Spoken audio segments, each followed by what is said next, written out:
পঞ্চগড় আধুনিক সদর হাসপাতাল সহ ৪ উপজেলার স্বাস্থ্য কমপ্লেক্সগুলোতে ১৬৯ জন চিকিৎসকের বিপরীতে মাত্র ৪৫ জন চিকিৎসক থাকায় এবং চিকিৎসা সেবা থেকে বঞ্চিত হয়ে দুর্ভোগের শিকার হওয়ায় সংকট দূরীকরণের ৯ দফা দাবিতে অনশন কর্মসূচি পালন করেছে পঞ্চগড় স্বেচ্ছাসেবী ফোরাম নামে একটি স্বেচ্ছাসেবী সংগঠন।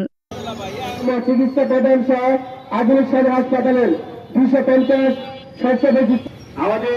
মঙ্গলবার ৪ ফেব্রুয়ারি সকাল 10:30 থেকে পঞ্চগড় কেন্দ্রীয় শহীদ মিনারের সামনে পঞ্চগড় ঢাকা মহাসড়কের পাশে অনশন কর্মসূচি শুরু করে তারা। অনশনকারীদের দাবি বৈষম্য দূর করে শূন্য পদগুলোতে চিকিৎসক প্রদান করে চিকিৎসা সেবা নিশ্চিত করা। একই সাথে পঞ্চগড় আধুনিক সদর হাসপাতালে নতুন নির্মাণ হয়ে পড়ে থাকা ২৫০ শয্যা ভবন চালু সহ ৯ দফা দাবি উত্থাপন করেন তারা। পরে দুপুর ২টায় পঞ্চগড় জেলা প্রশাসক সাবেত আলী ও civil surgeon doctor Mustafizur Rahman খবর পেয়ে অনশন কর্মসূচিতে গিয়ে সব কথা শোনার পরে সমস্যা সমাধানের আশ্বাস দেন। একই সাথে অনশন কর্মসূচি পালন করা তরুণদের পানি খাওয়ায় অনশন কর্মসূচি ভাঙ্গান জেলা প্রশাসক সাবেত আলী।